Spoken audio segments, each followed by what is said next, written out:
Queremos a esta hora volver a la carrera presidencial, pero concentrarnos en las propuestas económicas. Acá se comienza a ofrecer la creación de miles de empleos, la revisión de la reforma previsional, el ajuste del gasto público. Y queremos conversar con quien es hoy día el miembro del equipo económico de la campaña de Janet Jara, economista de la Universidad de Chile, máster en economía en Estados Unidos, trabajó por más de 20 años en el Fondo Monetario Internacional y en Chile ha sido, entre muchas otras cosas, asesor del Ministerio de Hacienda y consultor independiente. Luis Eduardo Escobar, gracias por acompañarnos a esta hora en ADN, bienvenido. Muchas gracias a ustedes, buenos días. Luis Eduardo, buenos días. Ya vamos a entrar con todo ese detalle de las cosas que ponía sobre la mesa Mauricio, pero yo voy a partir preguntando lo mismo que le preguntamos a Ignacio Briones, miembro del equipo económico de Evelyn Matei.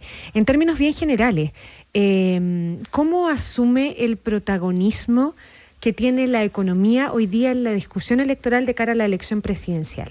No sé si esto pasa siempre, esto tiene un lado bueno porque todos necesitamos hablar de economía y del futuro del país, pero ¿le parece extraño este protagonismo que ha tenido la economía y de hecho los miembros de los equipos económicos en esta parte de la campaña? No, la verdad es que no. Yo creo que a las familias chilenas desde siempre, desde que yo tengo memoria, siempre les ha preocupado cómo llegan a fin de mes. Y hay mucha gente en Chile, o sea, la mitad de la población trabajadora gana menos de 800.000 pesos, 70% gana menos de 600.000. Entonces, cuando uno piensa cómo llego a fin de mes con esa cantidad de recursos, es como para preocuparse. Así que yo creo que siempre ha estado presente. Tal vez en los últimos 2 años lo que ha habido es algo más de preocupación por el estancamiento relativo. O sea, nos acostumbramos a una economía que crecía en la primera década de este siglo a más del 4,5 y hoy día crecemos al 2. Entonces, ¿es una buena noticia entonces para usted que las propuestas de los candidatos y candidatas sea central hoy día en el debate ciudadano en relación a la campaña presidencial? Yo no sé si es bueno para nosotros, yo creo que es bueno para el país. En el sentido de que nos tenemos que poner de acuerdo en cómo sacamos al país de esta tasa de crecimiento baja. Yo discrepo del equipo de Kast, esta no es una crisis, el país no se está cayendo a pedazos, ni mucho menos, pero es insatisfactorio. Queremos crecer a una tasa mejor para poder mejorar las condiciones de vida de todo el mundo. Ya que menciona a José Antonio Kast, Luis Eduardo, él ha insistido en que Janet Jara es la candidata del continuismo. Ya hemos estado revisando, digamos, lo que eso significa y lo que ella misma ha dicho en materia política, respecto de que ella es la candidata de toda una coalición, que ya no es solo la candidata del Partido Comunista, pero en materia económica, ¿la propuesta de Jara es una propuesta continuista? Bueno, yo creo que es una propuesta, como dijo Newton, tratar de construir sobre los hombros de los que vinieron antes que nosotros. Pretender de que uno va a refundar la economía chilena como lo quieren hacer ellos, a nuestro juicio es un error garrafal. Y en consecuencia, lo más cuerdo es construir sobre los cimientos que ya existen, en vez de tratar de refundar todo esto y partir de cero. ¿Qué es lo que están tratando de hacer a su juicio las otras candidaturas? Sí, bueno, sobre todo la de Kast. El señor Kast está proponiendo un recorte fiscal. Él dice que son $6.000 millones. Esa es la parte neta, pero lo quiere hacer en 18 meses. Y eso significa rehacer el aparato del Estado en 1 año y medio. Y eso, Mauricio, tú que tienes tantos años en este circuito, sabes que es perfectamente imposible. ¿Es voluntarista el programa económico de Kast? ¿Es voluntarista el programa económico de Matei? Porque entre realismo y voluntarismo se ha manejado el debate también en los últimos días, en los foros en los que ustedes mismos han participado en materia económica para hablar de los programas. Mira, yo preferiría no usar calificativos, pero yo creo que es prácticamente imposible tratar de hacer el programa que está proponiendo Kast y muy difícil hacer el programa que está haciendo Matei. ¿En qué específicamente? Bueno, a ver, el Kast sobre todo porque ellos suponen de que la mayor parte de las cosas las pueden hacer por decreto o cambiando regulaciones. Pero eso es no hacerse cargo de las mecánicas internas del aparato del Estado, cómo funciona, la necesidad de pasar por el Congreso, en algunos casos la necesidad de pasar por la Contraloría, y además cuando tú hablas de reducir en 6.000 millones, estamos hablando de que vas a reducir el gasto público en algo así como 7.500 millones de dólares, y eso significa muchos despidos. Entonces, aquí nadie se pregunta, bueno, ¿cuánta gente vamos a despedir del sector público? ¿Qué programas vamos a dejar de ejecutar? Ayer le preguntábamos a Briones, perdón, a Jorge Quirós, qué programas iba a recortar, y dice que no nos puede decir. Entonces, uno le pide al país, mire, vamos a recortar 6.000 millones de dólares en la cuenta de ellos, eso significa una cantidad de despidos, y a nadie le están diciendo, a ver, ¿qué es lo que vamos a recortar? Vamos a dejar se van a alargar las colas de espera en salud, vamos a construir menos carreteras, vamos a dejar los hospitales donde están. Y en el caso de Matei, porque estamos hablando de un economista, con un equipo que integran, entre otros, Ignacio Briones, con el que usted ha participado en varios debates. Ella ha planteado, ayer de hecho defendía esa propuesta de la creación de 1 millón de empleos, un tema que es muy sensible para la candidata oficialista porque estamos hablando de la exministra del Trabajo. Matei decía, lo de los empleos sí, se pueden crear 1 millón de empleos, y apunta contra Janet Jara y la situación laboral actual de Chile, que en algún momento por usted mismo fue calificada de desastrosa. Bueno, el adjetivo parece que no fue muy feliz porque ha creado muchos comentarios como el que tú acabas de hacer. Lo que yo quería decir... ¿Solo el adjetivo el poco feliz? ¿Cambió su diagnóstico? No ha cambiado el diagnóstico. Digo, el adjetivo fue poco feliz. En el sentido... A ver, lo que sí no cabe ninguna duda es que es una mala situación de empleo. Sobre eso no hay discusión. Crear 141 empleos en 12 meses no es particularmente... estelar, ¿no? Claro. Entonces, la situación de empleo es mala. Hay que preocuparse de generar más empleo. Y como hemos insistido casi todos los economistas, la única manera de generar más empleo sostenidamente, empleos de calidad, que paguen bien, etcétera, etcétera, empleo decente, como dicen en la OIT, es creciendo. ¿Es viable la promesa hoy día, con las proyecciones de crecimiento que Chile tiene, de crear 1 millón de empleos que hace Matei? Mira, esas cuentas de la servilleta que se sacan muchas veces, para mí, yo soy más cuidadoso en esa materia, porque yo, en mi experiencia, habiendo escuchado muchos candidatos presidenciales dentro y fuera de Chile, con la cantidad de empleos que van a generar, la verdad es que no depende de muchos factores que ellos no controlan, y son estimaciones de servilleta, en el sentido de que no hay cómo calcularlo efectivamente. Oye, a propósito de definiciones, de adjetivos, fue muy controvertida en su momento la declaración que usted dio en una entrevista al calificar a Janet Jara como candidata socialdemócrata, que ella ya se apartaba de algunas líneas de su partido, el Partido Comunista. ¿Usted sostiene todavía que Janet Jara está convertida en una candidata socialdemócrata? A ver, Mauricio, yo de nuevo parece que a veces soy muy coloquial para mis expresiones. Lo que quería decir es que el programa que nosotros estamos elaborando y que de los cuales hasta ahora hemos publicado los primeros lineamientos, es un programa que corresponde más bien a un estilo o a políticas que son asociadas típicamente con la socialdemocracia. Yo creo que esa es una mejor manera de decirlo. Pero es un programa en revisión, porque recién comentábamos hace un rato las declaraciones de Lautaro Carmona, más allá de toda la controversia que ha provocado a nivel político, y él decía que la candidata les presentó a ellos, presidentes de partidos, el programa antes de inscribirlo formalmente ante el CERVEL, pero que ese programa es un programa en revisión, que ellos como Partido Comunista iban a ver si estaban de acuerdo con todos los puntos y eventualmente cambiar algunos. ¿El programa de Janet Jara está en revisión? No, el programa de Janet Jara no está en revisión. Lo que está, como dijo ella misma, dijo, yo me voy a ir de campaña para recoger más opiniones, recoger más información, recoger sugerencias, hablar con la gente y de esa manera incorporar al programa las preocupaciones reales de la gente del país. Ahora, lo que uno ve es que si uno ve el programa que se inscribió en el CERVEL el 18 de agosto, el lunes pasado. El lunes antepasado.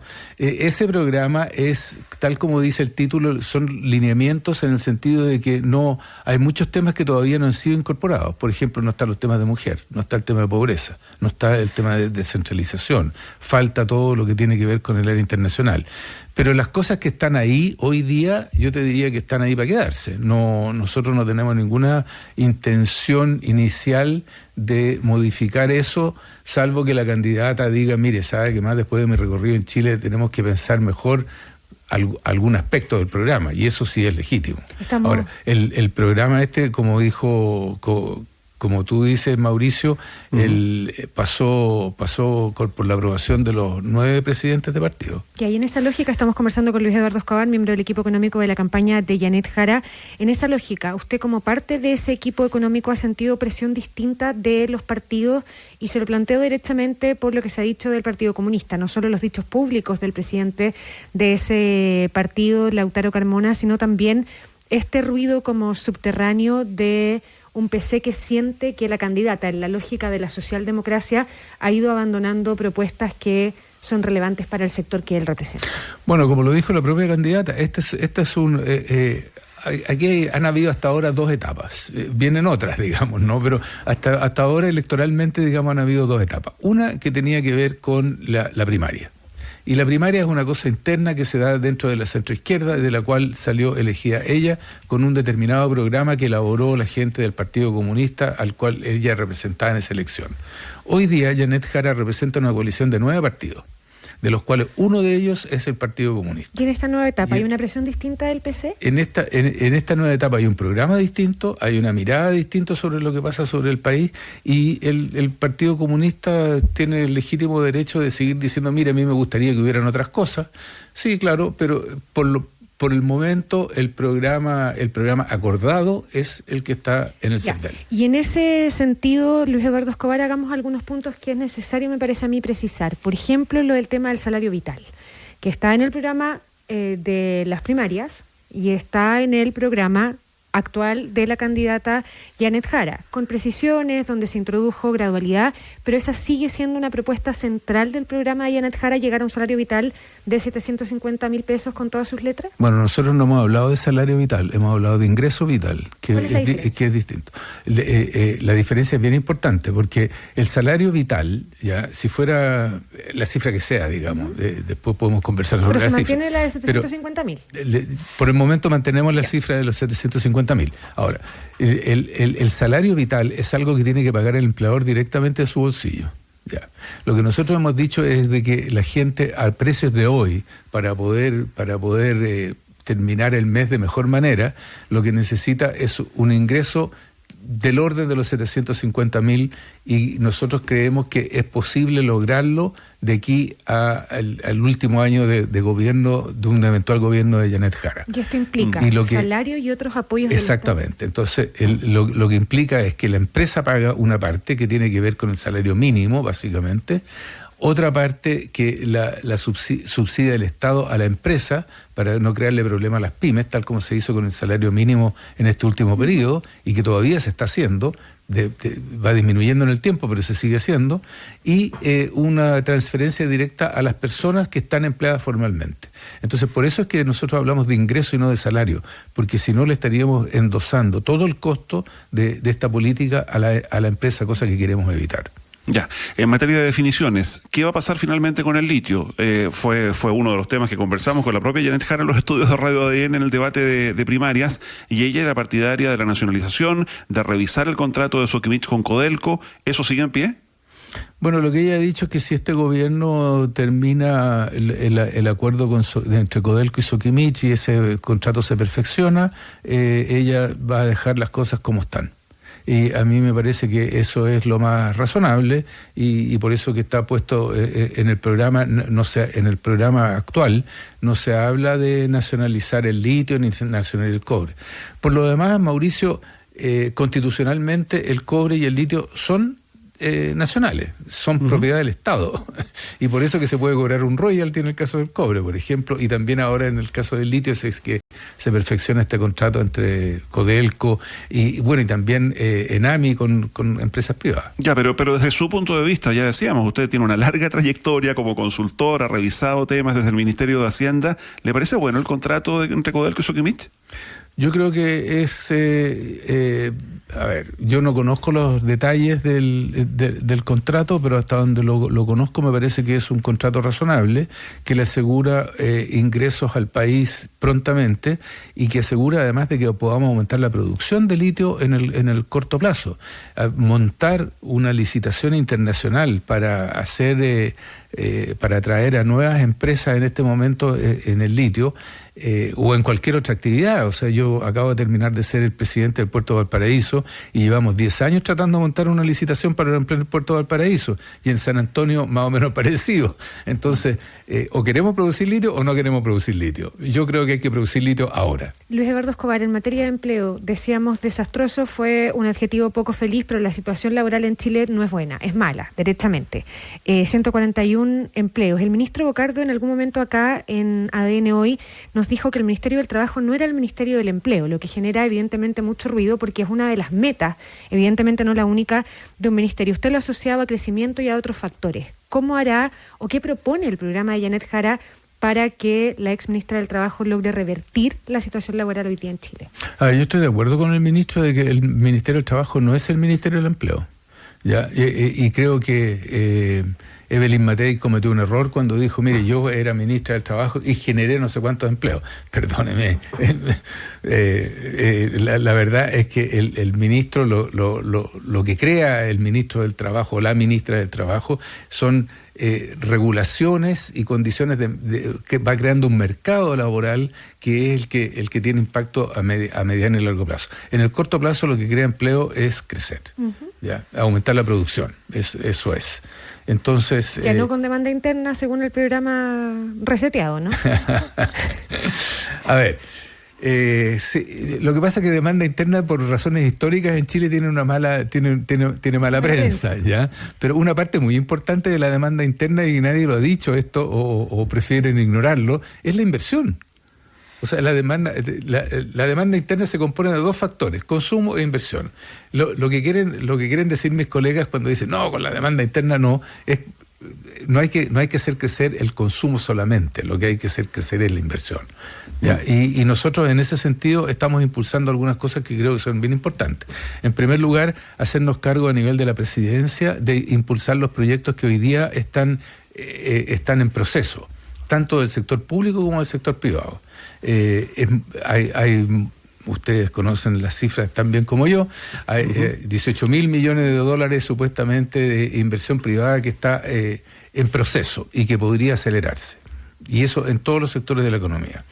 Pero además nosotros queremos hacer algo que es mucho más importante a largo plazo, y es crear una oficina dentro de la Presidencia de la República que tenga que ver con inversiones estratégicas y en la cual participe el sector público, el sector privado y los trabajadores.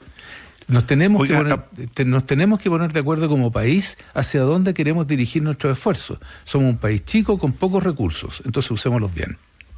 ¿Cuál es su evaluación respecto del funcionamiento del sector público y de los trabajadores del sector público? Porque claro, ha habido muchas críticas en los últimos días a propósito de situaciones como las licencias médicas mal habidas, digamos, o gente que con licencia está viajando hasta el extranjero, pero ha habido mucha crítica, y crítica bastante transversal respecto de que se pueden mejorar muchas cosas en el sector público. ¿Cuál es su visión allí? Que subyace el debate de los recortes también a nivel estatal, digamos, que muchos apuntan hacia allá. Efectivamente hay cosas, digamos, incluso la Dirección de Presupuesto hace evaluaciones todos los años de determinados programas que se pueden mejorar.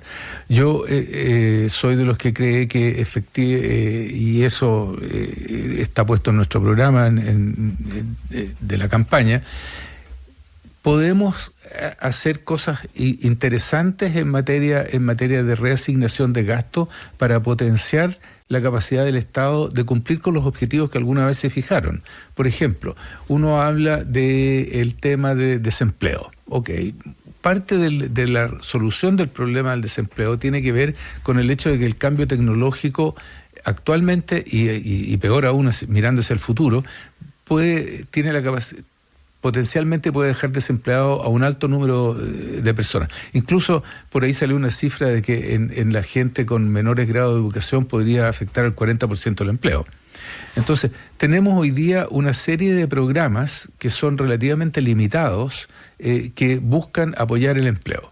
Pero esos programas, cada uno es muy pequeño, tiene poco impacto, y entonces, ¿por qué no juntamos todos esos esfuerzos y los aunamos en una sola política acordada entre los distintos grupos que fortalezca el potencial de empleo de la gente que hoy día está desempleada o que podría llegar a estar desempleada en el futuro? Luis Eduardo Escobar, nos quedan literalmente 2 minutos de entrevista. No le voy a preguntar si comparte, pero sí le voy a preguntar si entiende los dichos de Lautaro Carmona en contra del exministro de Hacienda, Mario Marcel, cuando apunta a sus prioridades, más allá de lo político, cuando dice que el gobierno se está desgranando y que no es una buena señal, que se hizo casi un dios del recurso por sobre la necesidad social. ¿Entiende los dichos del timonel del PC? O sea, yo no sé si los entiendo, pero sí, en el sentido de que comprendo de dónde vienen esos comentarios. A todos nos gustaría poder gastar más en resolver los problemas sociales que tiene la gente. Y nosotros estamos tratando de hacer un esfuerzo responsable en esa dirección dentro del programa cuando decimos que queremos un ingreso vital de 750.000 pesos. Eso es cada entenderlo 4 en la años. lógica técnica. En la lógica política, ¿los entiende en este momento de la campaña? Yo creo que habría sido preferible que sus comentarios sobre Marcel creo que eran innecesarios, creo que no aportan a la conversación pública hoy día. Ya, ¿y habría sido preferible que Mario Marcel terminara hasta el final del gobierno? ¿Lo sorprendió su salida? Yo creo que sorprendió a todo el mundo. La gente que es más cercana a él dice que venía considerándolo hace algún tiempo, que lo había conversado con el presidente de la República, que él tiene ciertas,